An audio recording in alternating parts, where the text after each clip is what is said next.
Bendiciones y gracias por nuevamente estar aquí en este estudio. Quiero agradecerte por en sintonizar este estudio de Apocalipsis, que cada vez vamos más adentrados a las cosas que están por venir. Y vamos a ir leyendo ahora el capítulo 7. Hoy nos toca ver acerca de los 144,000 sellados. Pero antes de iniciar, quisiera hacer una pequeña oración para entregar este tiempo a Dios. Padre, te damos gracias por este tiempo y este momento en el que podemos honrarte y aprender más de ti. Te pido que unjas este momento, que sea para conocerte más, ser obedientes y agradarte conforme a tu voluntad. En el nombre de Jesucristo. Amén. Bien, vamos a dar inicio a este estudio de Apocalipsis leyendo principalmente eh, Apocalipsis capítulo 7, que es donde se nos narra esta parte de los 144,000 sellados. Vamos a darle lectura primero al primer versículo que dice: Después de esto vi a 4 ángeles en pie sobre los 4 ángulos de la tierra, que detenían 4 vientos de la tierra, para que no soplase viento alguno sobre la tierra, ni sobre el mar, ni sobre ningún árbol. Esta parte que estamos leyendo, vamos a hacer rápidamente un comentario. Los 4 vientos, bueno, primero habla sobre 4 ángeles. 4 ángeles que estaban deteniendo 4 vientos. La palabra viento aquí puede significar también juicio o igualmente otro ángel. ¿Por qué decimos esto? Porque estos 4 ángeles que se mencionan aquí dice que no soplaba ningún viento sobre la tierra. Posiblemente podrá pasar que en ese tiempo, si llega a haber tal suceso de que no sople ningún viento sobre la tierra, las consecuencias serían muy catastróficas a nivel global, debido a que el viento es principalmente promotor de las mareas, de ciertas características que hoy en día suceden, es gracias a las corrientes de viento. Y otra posible explicación, como les mencionaba, es principalmente que se trate acerca de juicios. Si leemos rápidamente lo que dice Zacarías capítulo 6 del versículo 1 al 5, dice así: De nuevo alcé mis ojos y miré, y he aquí 4 carros que salían entre 2 montes, y aquellos montes eran de bronce. En el primer carro había caballos alazanes, en el segundo carro caballos negros, en el tercer carro caballos blancos, y en el cuarto carro caballos overos rucios rodados. Respondí entonces y dije al ángel que hablaba conmigo: Señor mío, ¿qué es esto?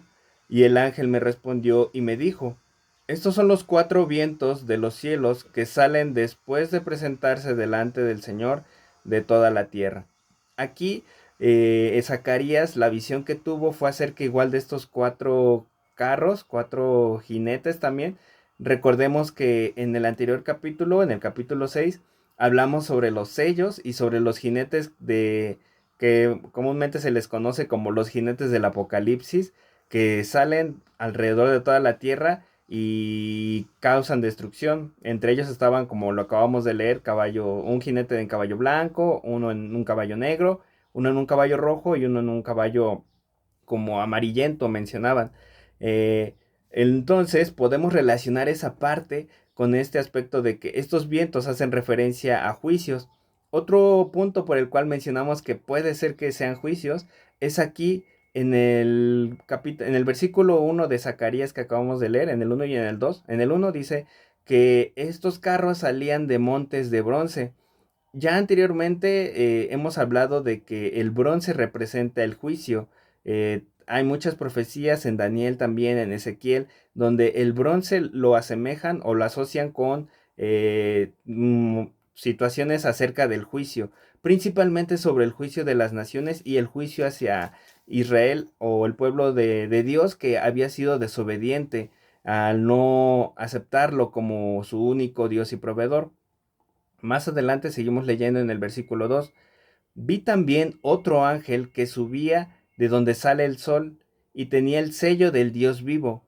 y clamó a gran voz a los 4 ángeles a quienes se les había dado el poder de hacer daño a la tierra y al mar, diciendo: no hagáis daño a la tierra ni al mar ni a los árboles hasta que hayamos sellado en sus frentes a los siervos de nuestro Dios. Aquí otro punto a destacar es este otro ángel que tiene mayor rango que los que ya hemos mencionado. Se denota mucho el hecho de que tiene mayor rango porque se le da un sello, que es el sello del Dios vivo. Este sello, si lo relacionamos con aspectos que se narraban en esa época en la que se escribió Apocalipsis, pues se refiere principalmente a un anillo que tenía un grabado. Estos anillos, cuando eran sumergidos en cera o en algún material que permitía que se quedara impregnado el sello, marcaban ya documentos para que reconocieran su legitimidad. Entonces es aquí que bueno, eso solamente para hacer referencia al sello que se refiere aquí en Apocalipsis, y este sello denota autoridad. Entonces Dios le está dando la autoridad a otro ángel aún más poderoso que estos 4 ángeles que están deteniendo estos vientos o estos juicios, para que no hagan ningún daño a la tierra, que no hagan ningún daño a los árboles ni a nada, sino antes de que se sellen los siguientes personas. Dice aquí, antes de que se sellen los, los sellados en sus frentes, los sellados, los siervos del Dios vivo. Vamos a volver a leer el versículo 2. Dice: vi también otro ángel que subía de donde sale el sol y tenía el sello del Dios vivo, y clamó a gran voz a los 4 ángeles, a quienes se les había dado el poder de hacer daño a la tierra y al mar, diciendo: no hagáis daño a la tierra ni al mar, ni a los árboles, hasta que hayamos sellado en sus frentes a los siervos del Dios vivo. Y dice el versículo 4, y oí el número de los sellados, 144,000 sellados de todas las tribus de Israel.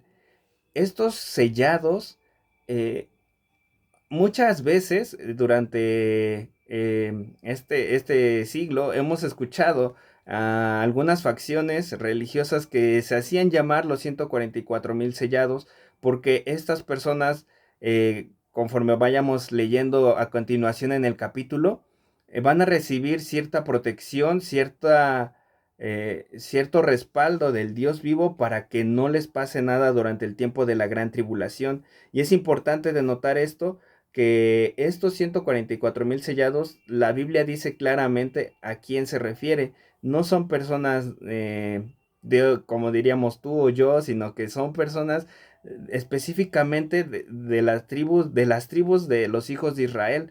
O sea, en sí son personas judías del pueblo judío, de la nación de Israel, pertenecientes a estas tribus. Ahora tampoco se trata de toda la nación de Israel que actualmente está ocupando Israel. Todos los habitantes de ahí no se refiere únicamente a ellos, porque aquí dice que solamente son 144,000. Si lo vemos con respecto a la población actual o la población mundial, pues es un número muy pequeño.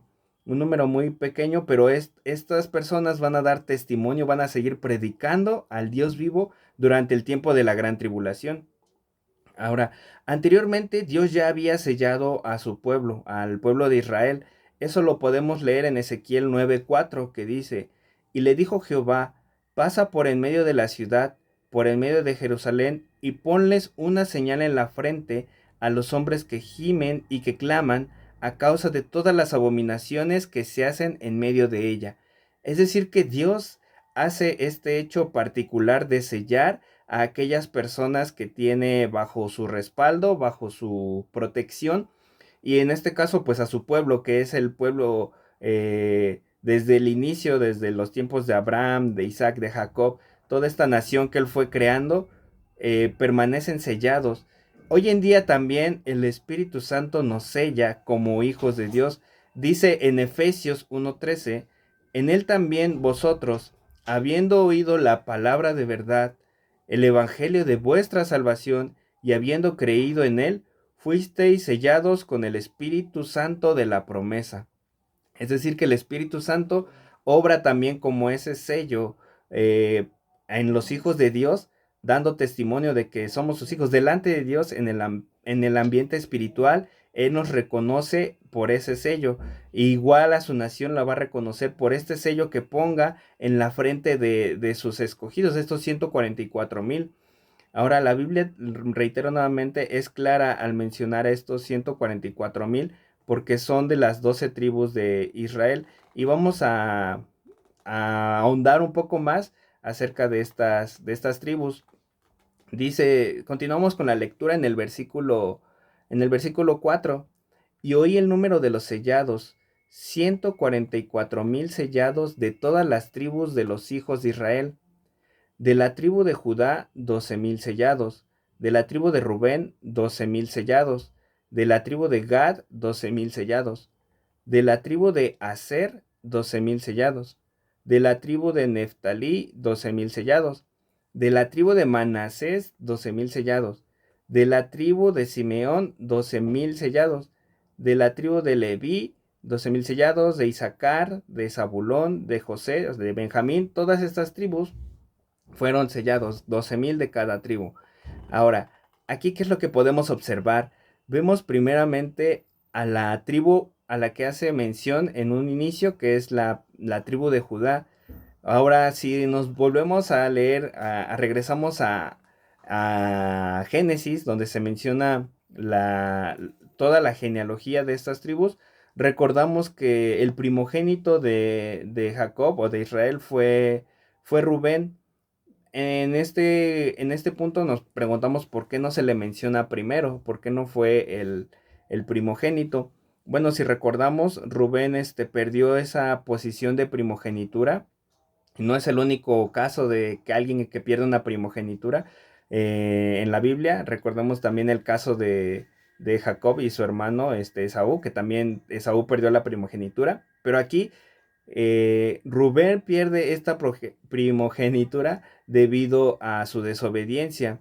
Recordemos que él cometió un acto pues atroz al desobedecer, bueno, ir en contra de su padre, y entonces eso es lo que hizo que él perdiera esa primogenitura. También otro aspecto por el cual Judá se menciona como la primera tribu es porque de ahí proviene el Salvador, de ahí proviene nuestro Señor Jesucristo, y de ahí Él es declarado el primogénito de la resurrección, el primero, el más importante. Entonces por eso también podríamos pensar que esta tribu de Judá tiene cierta preferencia o cierto privilegio de ser la primera que se menciona, por el simple hecho de que Jesucristo vino bueno, no es por el simple hecho, por el gran hecho de que Jesucristo vino de esta tribu. Ahora, ¿qué es lo que nos dice esta parte de la Biblia, de la Escritura? Es que durante la gran tribulación habrán estos 144,000 gentes que van a seguir predicando y dar testimonio de Cristo. Este grupo es el último que se salvará, y no pasará mucho tiempo para que después de ellos, de que sigan predicando, Jesucristo regrese.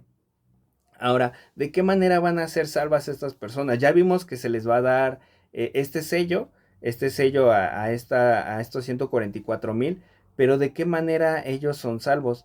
La Biblia es clara y solamente nos menciona una forma en la que uno puede llegar a ser salvo, y es mediante la fe en la muerte y resurrección de Jesucristo. Eso podemos leerlo en 1 Corintios 15, del 1 al 4. Entonces, estas personas van a ser, si bien son selladas, pero ya sea que previamente o durante este tiempo de la gran tribulación van a reconocer a Cristo como su Salvador, y es por eso que también llegan a formar parte de los que son rescatados y de los que son salvados. Hoy en día también podemos observar que si nosotros podemos llegar a formar parte de la familia de Dios, siendo sus hijos, es gracias al Espíritu Santo. Es por eso que es importante entender que este sello que se les va a poner a los 144,000 también proviene del Espíritu Santo. Ya lo habíamos visto en Ezequiel, que es el Espíritu el que sella sus frentes, y es importante porque hoy en día, si nosotros no tenemos al Espíritu Santo, si uno en verdad reconoce a Jesús como su Salvador y quiere en verdad seguirle, todo lo bueno, lo que el crecimiento que nos hace hacer Dios, que nos da Dios, es gracias a ese Espíritu Santo.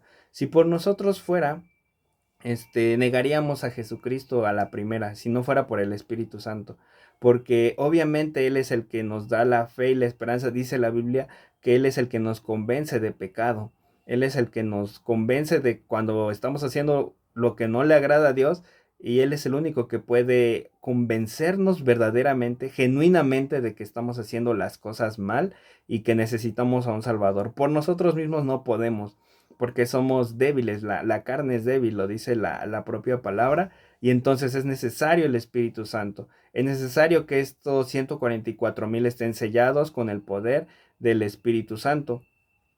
Ahora, otra cosa que podemos ver aquí es que en este tiempo, estas personas, los 144,000, van a predicar y van a formar, bueno, van a hacer que mucha gente también vaya hacia el arrepentimiento, vaya al conocimiento de Dios. Y eso ya lo vimos, bueno, lo vamos a ver más adelante. Si seguimos leyendo en ese mismo capítulo, se habla sobre la multitud vestida de ropas blancas.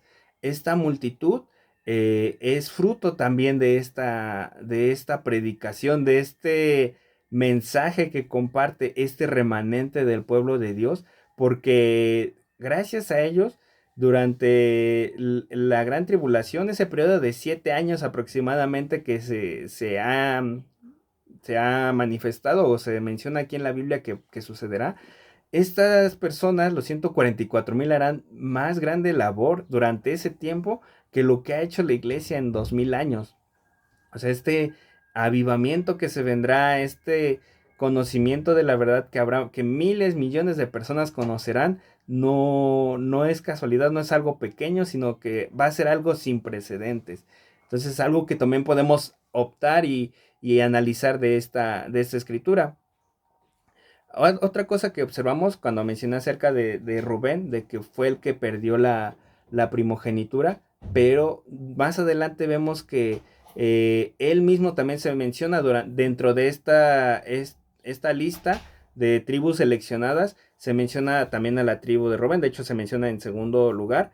Y si bien Rubén falló y pecó contra su padre, pero no perdió su lugar del todo en este tiempo de ser elegido de ser una de las tribus elegidas para predicar el Evangelio. ¿Por qué lo mencionamos? Porque también hoy en día podemos preguntarnos de cierta manera algo similar. Cuando un hijo de Dios, cuando un cristiano peca, pierde su salvación. O sea, cuando llegamos a fallarle a Dios, ya conociéndole, perdemos la salvación. La verdad es que la Biblia dice que no. Dice, no podemos perder la salvación, pero sí la recompensa.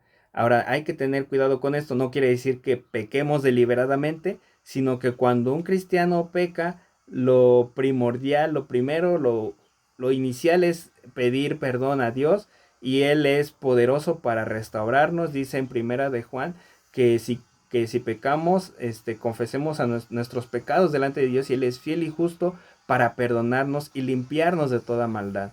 Entonces, si durante el tiempo de la gran tribulación habrá gente que reconozca a Dios, que en verdad tema a Él, y Él es grande en misericordia para salvarnos, obviamente hoy en día también, en el tiempo de la gracia, tenemos esa accesibilidad para poder ser llenos de su presencia y que Él nos restaure. Entonces no se trata solamente ya voy a pecar porque Dios me perdona, no, sino que tener el conocimiento de que Él es fiel y justo para perdonarnos. Y si bien no perdemos la salvación, pero aquí algo que le pasó a Rubén es que perdió su recompensa, es decir, ya no era considerado el primogénito, sino que fue pues el segundo. Y eso también pasará con la iglesia, aquellos que se salven. Gracias a Dios por ser salvos, pero también habrá recompensas en el cielo. Lo dice la misma palabra, que las obras pasarán por fuego y verá qué es lo que permanece, qué es lo que en verdad estaba destinado para Dios. Más adelante, otro dato interesante que podemos analizar de esta lectura es que las tribus de Dan y Efraín no están incluidas en esta lista. debido a que estas tribus fueron las causantes de llevar al pueblo a la idolatría. Si recordamos en Primera de Reyes 12, 28 al 30, se habla sobre cuando el reino fue dividido y las tribus del norte empezaron a adorar a los becerros de oro. Entonces ahí empezó la idolatría y desde ahí entró, y Dan y Efraín fueron de las primeras tribus. Bueno, de hecho fue Dan la primera tribu que cayó en la idolatría. Eso también lo vemos en Jueces 18:30, donde se nos narra de igual manera cómo es que desde ese tiempo empezaron a fallar, y de la misma forma, a pesar de que Dan y Efraín no aparecen en esta lista de las tribus, pero a Dan sí se le da un lugar durante el milenio. Si leemos en Ezequiel, bueno, eso lo vemos en Ezequiel 48, para quien guste a leerlo con detenimiento en su casa, revela que Dios tiene gracia para con aquellos que están perdidos, si bien fallan y no son tomados en cuenta en este privilegio de compartir, bueno, su tribu, de compartir la, el seguir compartiendo durante la gran tribulación, pero Dios no se olvida de ellos. Dios sigue teniendo consideración de todo su pueblo, de todas las tribus, y más adelante también vemos eso con Efraín. Efraín también fue culpable de la idolatría. En Oseas 4:17 dice: Efraín es dado a los ídolos, déjalo. Efraín también, la tribu que encabezó la división del... bueno, dice Oseas 4:17 que Efraín fue dado a los ídolos. Y en Primera de Reyes 11:26 vemos que también fue de las tribus que se encargaron de hacer la división del reino. Es decir, que decidieron separarse del reino de David, de Salomón, de la descendencia de David, y empezar a ser independientes, pero pues eso solamente les trajo más problemas. Es por eso que podemos observar estos aspectos fundamentales de estas tribus. En este caso, la tribu de José ocupa el lugar de Efraín, y la tribu de Leví el lugar de Dan. Ahora es interesante ver también esto, porque durante muchas genealogías, recordemos que cuando Israel reencuentra a José, y pasa su bendición a todos sus hijos, a José no lo bendice directamente, sino que su lugar lo toman sus hijos Manasés, y bueno, no recuerdo el nombre, es otro hijo de José, pero Efraín también, Efraín y Manasés. Entonces ellos toman el lugar de José, pero posteriormente aquí, durante la gran tribulación, el que toma nuevamente su lugar es José. Y la tribu de Leví es otro caso interesante, porque recordemos que esta era la tribu sacerdotal. Ellos no tenían una porción de herencia de la tierra prometida directamente, sino que eran sostenidos, o sea, por las demás tribus, y se encargaban totalmente en el sacerdocio. Es decir, que todo el día y todo el tiempo su vida estaba dedicada al templo, al tabernáculo. Y aquí se le da nuevamente como un lugar de relevancia para poder compartir este mensaje a todas las naciones que queden durante la gran tribulación, y que son gentiles. Dice la Biblia que gentil quiere decir que no pertenece al pueblo judío, que no son parte de la descendencia de Israel directamente. La Biblia también menciona que se les da el otro nombre como griego o gentil, entonces es para hacer esa denotación. Entonces se van a predicar a todo el mundo, van a seguir compartiendo, pero ya las personas que sean salvas a partir de aquí ya no serán parte de la iglesia como tal. O sea, no fueron parte del cuerpo de Cristo, de la iglesia, la novia de Cristo, sino que pasan a ser servidores, como aquí lo menciona, como la tribu de Leví, sacerdotes. O sea, las personas que se salven durante este tiempo, sí, gloria a Dios, porque van a ser salvas, pero van a tener otras funciones durante el reino. Y es algo que esta tarea, reiteramos, no la pueden hacer solos. Los 144,000 son sellados por el Espíritu Santo, y es importante la tarea que van a seguir ejerciendo. Estos 144,000 serán los testigos de Dios durante este periodo, y les costará mucho. Probablemente muchos también de ellos no van a ser atacados por los juicios de Dios, es decir, la destrucción que va a haber, pero posiblemente el mundo los quiera aborrecer. Como hoy en día mucha gente aborrece a aquellos que comparten el evangelio, que comparten la palabra y los aborrecen, los menosprecian, piensan que sus ideas son anticuadas, que solamente se basan en, dicen ellos, en fantasías, pero la verdad es que la Biblia es clara, la Biblia habla sobre fe, sobre convicción y que es necesario que todo esto acontezca para que pues la voluntad de Dios se cumpla y cada día que nosotros pasamos aquí, pues tengamos esa oportunidad de agradecerle a Dios por su misericordia, por su gracia, porque es gracias a Él que nosotros permanecemos vivos. Nadie tiene los días asegurados en esta tierra y solo Dios sabe para cuándo nos llevará ante su presencia, pero simplemente con el hecho de reconocer que nosotros estamos mal y que necesitamos un Salvador, es el primer paso que debemos de dar para poder estar delante de Él, reconocerlo y entregarnos completamente. Estos 144,000 probablemente pasarán igual por su periodo de reconocer la maldad que hay en ellos, de entregarle todo eso a Dios y ser usados, dejarse usar por Dios. Hoy en día también tenemos ese privilegio. En ese tiempo va a ser mayor y van a ser tiempos difíciles, pero Dios nos da ese respaldo de que siempre, siempre estará con nosotros y aquellos que confían en Él no serán avergonzados. Entonces siempre nos va a mantener firmes. Y como lo mencionaba, el testimonio de estos 144,000 va a dar un fruto, que es lo que se menciona más adelante en la multitud vestida de blanco. Esta multitud habla sobre aquellos que fueron salvos durante la gran tribulación.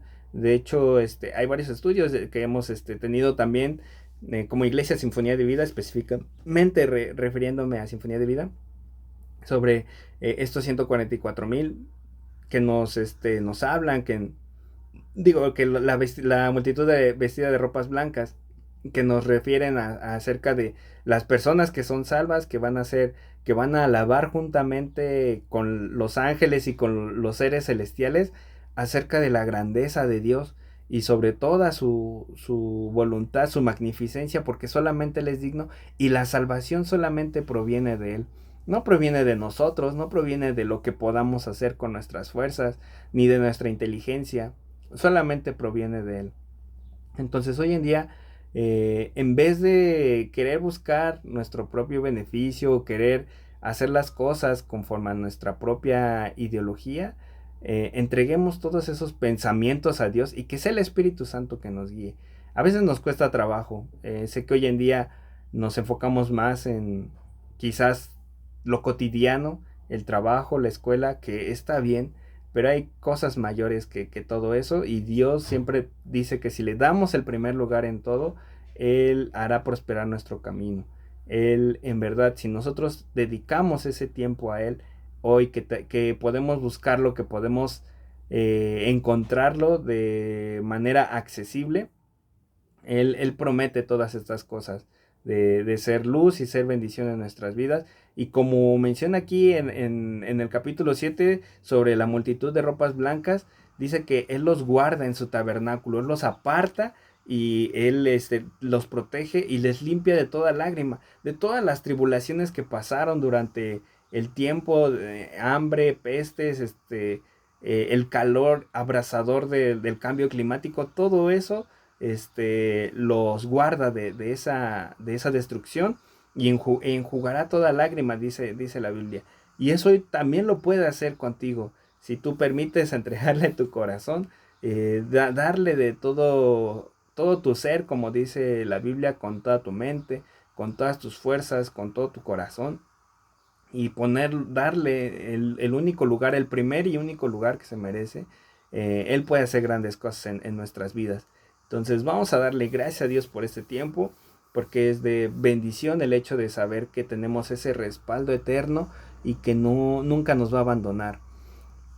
Amado Dios, te damos gracias por este tiempo, porque tu palabra es fiel, es justa y verdadera, y sabemos que nada de lo que pasa es por casualidad, porque tú tienes todo bajo control, todo bajo tu mano, Sabemos que tienes la autoridad plena en este mundo y que pase lo que pase, que el Espíritu Santo nos acompañe y nos ministre para poder regresar al Padre, al Cordero, al único que es digno de recibir todo honor, toda gloria. Gracias te damos, Señor, por este tiempo. Bendice a las personas que escuchen este mensaje, que sea para exaltarte a ti y que seas tú glorificado, Señor, porque solamente tú eres digno de todo honor, toda alabanza en el nombre de Jesús. Amén.